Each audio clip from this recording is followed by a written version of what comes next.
So I think we may begin. Whatever we have been discussing so far, so now today maybe you can put them together and make a small system. I think last time probably I have just mentioned, I was simply asking you, just let me check whether that slide is there.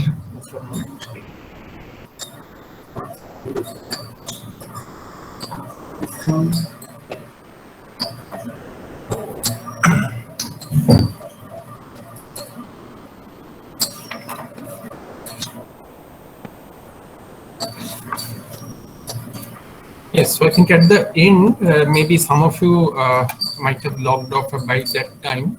So I was asking that suppose in a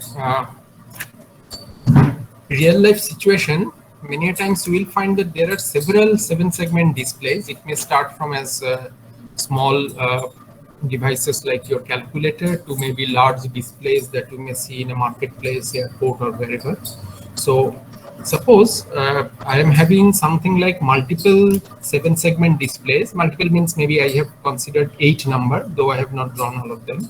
So suppose 8 number of displays. I was asking you that, okay, how many number of electrical connections do you need? Maybe I assume that, okay, plus 5 volt, or sometimes it can work at higher voltage also. That how many connections do you need from your circuit board to run? Suppose it is at a faraway place. Maybe as you have seen that in a railway station platform, maybe this is there, but the original equipment might be far away. So from your circuit board to this display board, how many connections should go?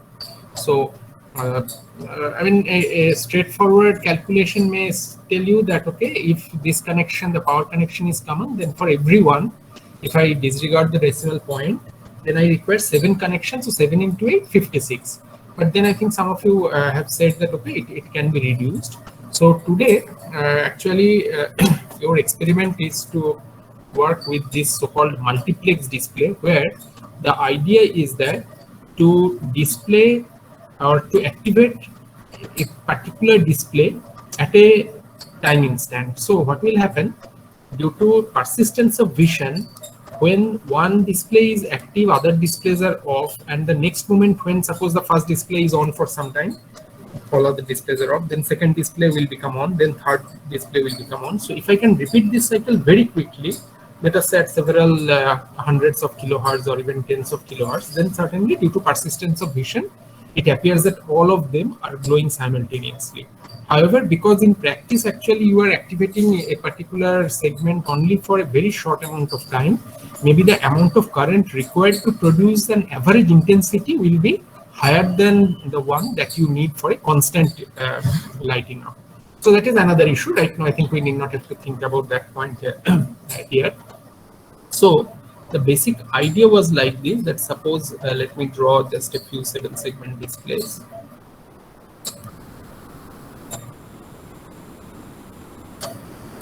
So suppose I said that, okay, there are 8 such 7-segment displays, and I am having certainly 7 connections coming out of this side, and maybe the power on one side. So I'm showing it like this: 1, 2, 3, 4, 5, 6, 7, then 1, 2, 3, 4, 5, 6, 7, 1, 2, 3, 4, 5, 6, 7. So that is how I think initially you have counted 56, maybe 8 displays multiplied by 7 connections. That gives you 56. But then the trick that we can do, we can play is something like this. We may have a common bus which goes like this. Suppose a particular line is going to the G segment. So all the G segments are tied together for those displays also that I have not drawn. Now the next connection that will go, let us say, to the F segment of all of them. So in that way, you are having 7 lines. You may call them something like a 7-bit bus that is running along the length of the display. And suppose this is connected, the A segment is connected. I'm just showing from this line. And all of the intermediate things are also connected. I am not drawing to save time all the 7 lines, but there will be 7 such lines. So effectively, you are having only 7 lines going to those displays. All the lines are common. So then what will happen if you apply any particular pattern in this 7-bit line, then all of them would glow simultaneously and show the same number. Suppose I want to display different numbers over here, but right at this moment, suppose I set the pattern in such a way that only 2 is getting displayed.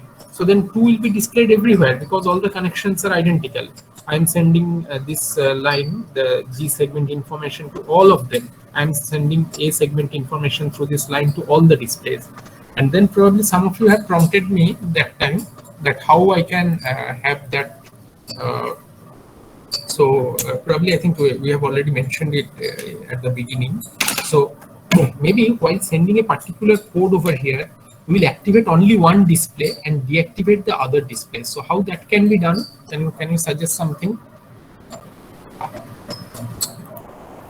Supply voltage can be muxed, can be grouped together using mux.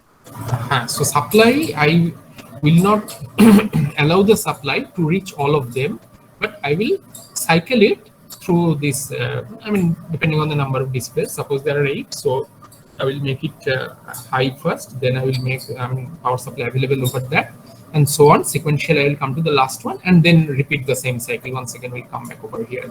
So if I can do that very quickly, as we have mentioned, that due to persistence of vision, it appears that all of them are glowing simultaneously.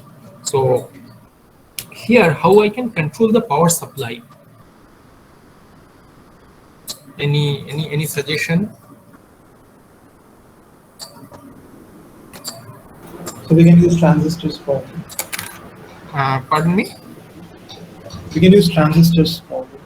Last time probably we have mentioned that we may actually in practice either have a PNP or an NPN transistor. I think maybe if I consider a PNP transistor, then it looks like this.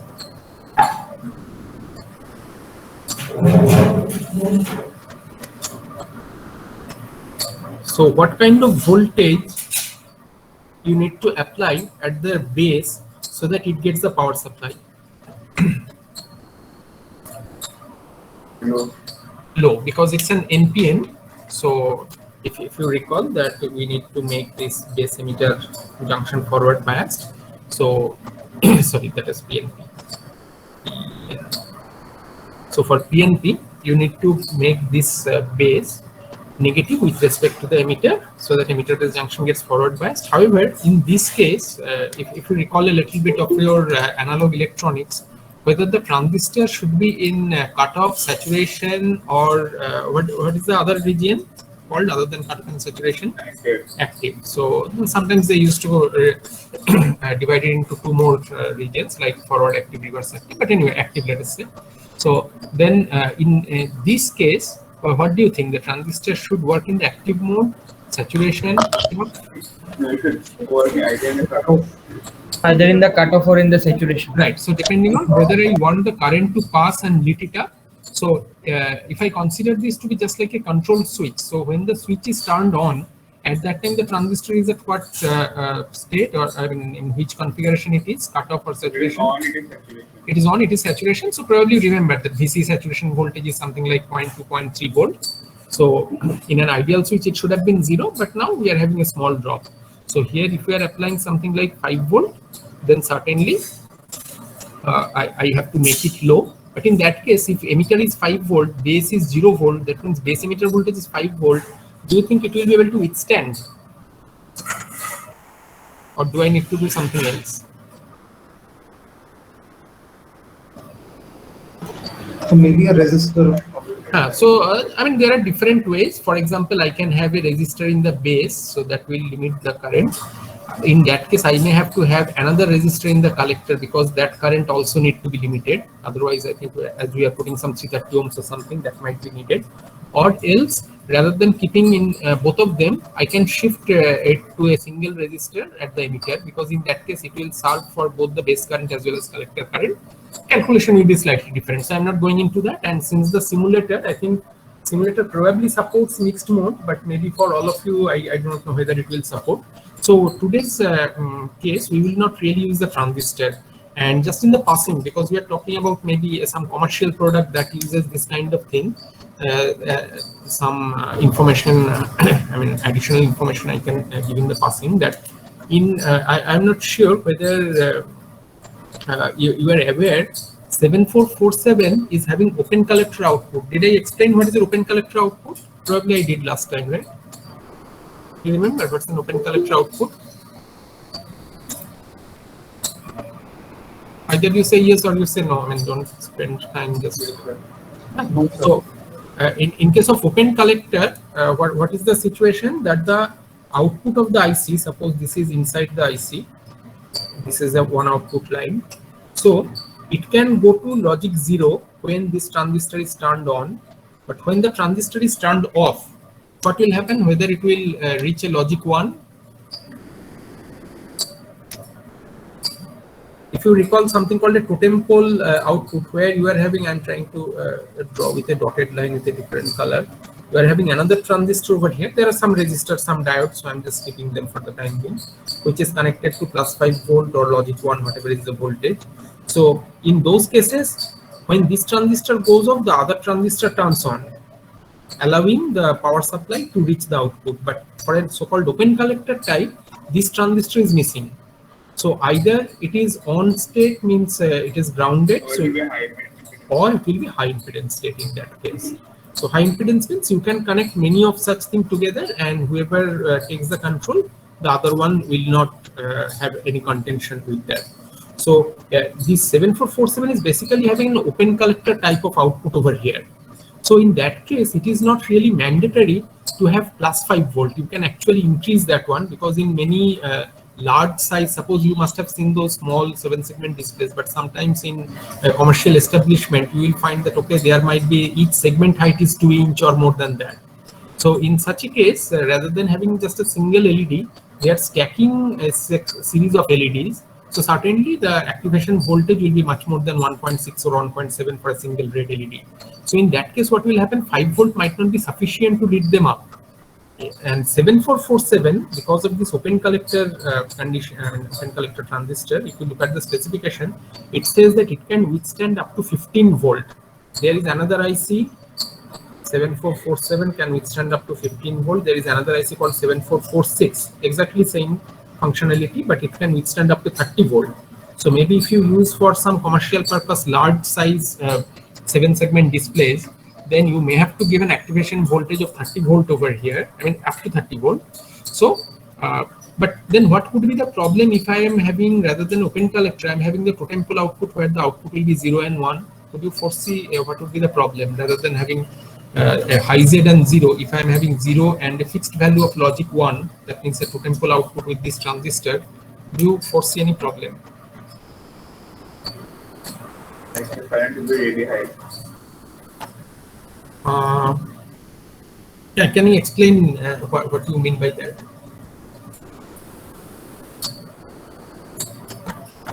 Like if you're using a very high input voltage, in that case the current. No, input voltage on this side it is high. Maybe it is 15 volt on this line. 7447 is connected over here. Okay, so whose outputs are either logic 0 or logic 1 rather than high Z. So logic 1 means for 7447, what is the voltage? +5 volt. So these lines are either 0 volt or +5 volt. Now, could you see any problem? This is 7447. Think about the other side. It is 15 volt, right? I mean, close to 15 volt maybe. So here, what are the different voltages I am applying? I am providing a 0. So when 0 will come, when a particular segment will lit up or when it will not glow? Right. So now if I make 0 voltage, it will lit up. And what about when I make it 1? It will be off. But should it become off? Because this side it is now 5 volt. It won't. Because the other side is not just 5 volt. So there will be still voltage difference there. Maybe 10 volt will exist across the diode and maybe the resistor, transistor, whatever. So there might be a smaller current compared to the earlier one where the difference was 15 volt, but difference is now still 10 volt. So it may not shut down completely. It will still glow, but maybe a little dim. So that is another problem, would have cropped up. But anyway, 7447 is having an open collector. So this is just an information that you can use it with a higher voltage. But certainly you cannot do that with the other one. Other one means if you are having 7448. Did I mention about that IC? What is the 7448? 7447 is for decoder driver. So it is driver for common anode kind of display. But the anode is common. Anode is tied to the higher supply voltage. Whereas 7448, that is also BCD to 7-segment decoder driver, but that will be driver for common cathode display. So what is the basic difference you will find in its functionality? I say that functionally, I mean, they are identical in the sense that they are decoding BCD into 7-segment decoding or driving. But there is a small difference. 7448 will connect like common terminals to ground. So for common cathode display, what will happen? This side will go to the ground, the common side, and the other side, the 7 lines which are going to the 7-segment. If you make them high, then they will glow. Right. So it is just opposite in terms of the output logic for common anode, where common anode, whenever you want to lit up a particular segment, you need to make it low. And for 7448, so you may say it is active low, it is the output for 7448, it is active high. But 7448, because the other side you are grounding, you cannot use it with a higher supply voltage. So for large LEDs, maybe you prefer 7447 rather than 7448, because in that case, you may require some negative voltage if you want a higher voltage, because this side is 5 volt and 0 volt. But once again, similar problem may crop up. So generally, you will find you prefer 7447 over 7448, particularly when you are using large size displays. But anyway, now for today's work, I think you are already having your RAM circuit that you have submitted in place. So can you just quickly tell me so that I may not make a full schematic, but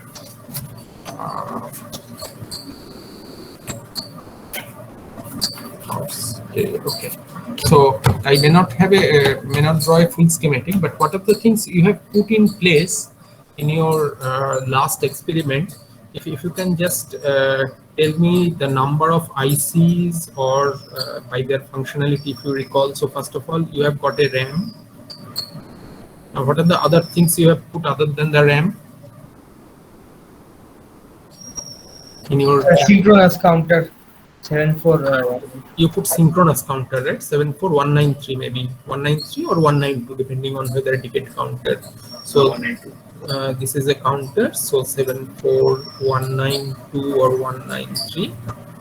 So 74157. right. So all the counter lines are directly going to the RAM, right? All the 4 bits. There is no multiplexing there itself. Probably multiplexing is in the clock, I guess. So okay. So the counter 74192 or 193, the clock is active high. I mean, it will respond to the rising edge rather than 193 or 90 where it is responding to falling edge. It will act on the rising edge. Now, probably here you are having a multiplexer, right? You are either choosing it from that strobe signal or you are choosing it from your pulsar. Is that so? Okay, fine. Yes, sir. Now about the other side, what is there at the other side of the RAM in the data side? Here I am assuming the other higher address bits are connected to ground or whatever. So just I am asking, suppose rather than connecting the other address bits to the ground, if I have connected all of them to logic high, whether I will get the similar output or there could be some Yeah, problem. we will get the similar output. Just the Similar output. address would be changed. Same output. Right. So location would be different. It will not be the first 16 locations or first 10 locations. It will be away towards the end if I put all one. So sometimes we used to call. So how many bits I am connected to ground in the RAM that you have used? No, total number of address bits. How many? 6. Total address number bits. 6. So those 6 address lines, rather than grounding, if I try various combinations, how many different combinations are possible? To the power 6. 2 power 6, that is, how much is that? 64. 64. Okay. So I may say that I am using the first 10 or first 16 location. If I say that by 4 address lines, I can access at most 16 address locations. So as if the first 16 locations are there on the first page of the RAM, whereas the RAM contains 64 pages, where each page is being decided by this higher order address bit. So if I have chosen all 0, I may say that it is page 0, where I am now writing. And if you said that all 1, it is basically the last page, the 63rd page, where I will be writing there. So sometimes I think people are using that kind of terminology. So just to make you aware. So anyway, now from the data side, what is there? Maybe you are not using 8-bit of data, only 4-bit of data. I think you are using. You are using 4-bit data, right? Not 8-bit data. Okay. So some of the students, I don't remember whether from this batch or the Wednesday batch, they were asking that if I use a RAM, can I use, because that is already 8-bit, rather than using 4-bit and sending it to 7447, I use 7-bit out of them and directly feed them to the 7-segment display. So what do you feel? That in that case, so his idea was that, okay, in that case, maybe the E I can display it completely, or there is any other character that also I can display. Driver, right? So if I do not use a driver, logically I think we can do that, but then might be the problem, right? The RAM output might not be sinking that much of current really, because when the LED is glowing, there are a lot of current flowing. So a driver is capable of handling such high current. A RAM chip may not be able to do that, but in simulation, I think you will find that, okay, it is showing the result, but in practice, I think there might be some difficulty in doing that. But anyway, technically it is feasible. So if you are having some buffer kind of thing, rather than using a 7447, then still you can manage with 7 lines with some high current drive capability buffers. So anyway, that is another issue. So here, these 4 lines where you are taking them, 74125. 74125. What is that? Tri-state buffer. Some tri-state buffers, right? Tri-state buffer, where all the control lines you are making common and making a single controller and doing whatever you are supposed to do. This side, it is connected to a keypad. That was a hex, not a hex keypad. I think we are using ASCII keypad because you need to use the strobe signal. So 4-bit you have connected. So I'm doing almost the full thing, but anyway. So and so the other 3 lines. Have you used the other 3 lines? Okay. For purpose of automation, probably you can try that. That if you decode that, suppose to change into the from read mode to write mode or something like this. For the user, you may call one mode as programming mode, the other mode as display mode. So for those cases, I think you may apply some other key, that if user presses some other key, it will go into the read mode. So all the display will be sequential. That means the clock will directly get from the pulsar output.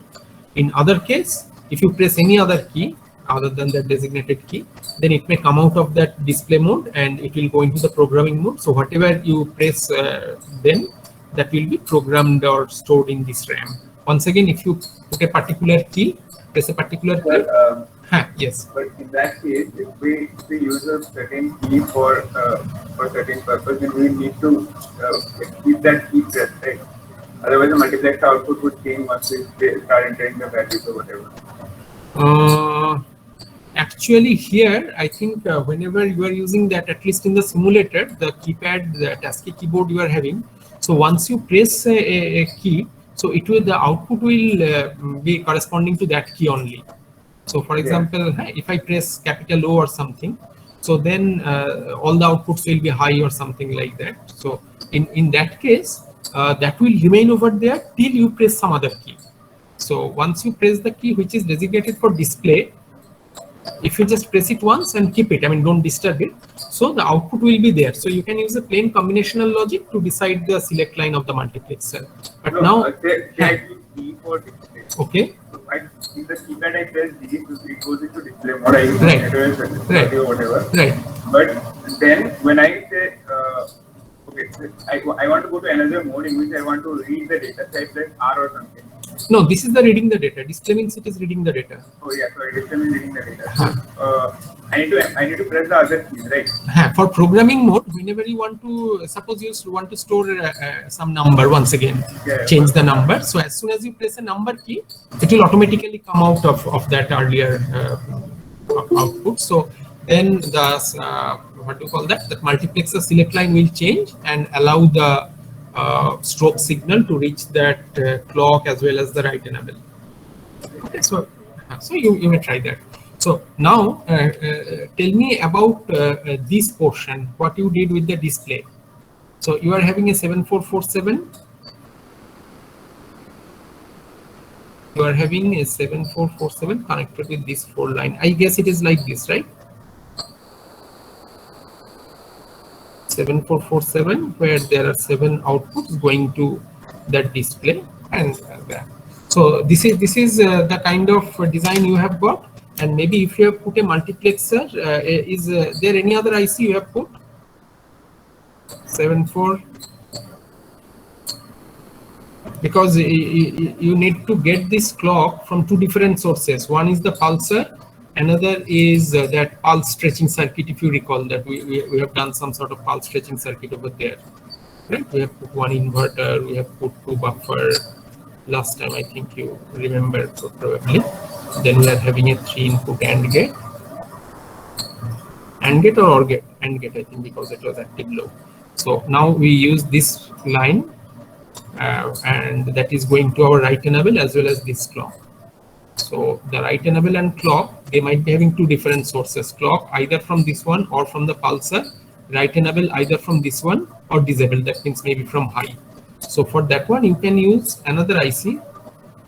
Probably last time we have mentioned. What is this IC?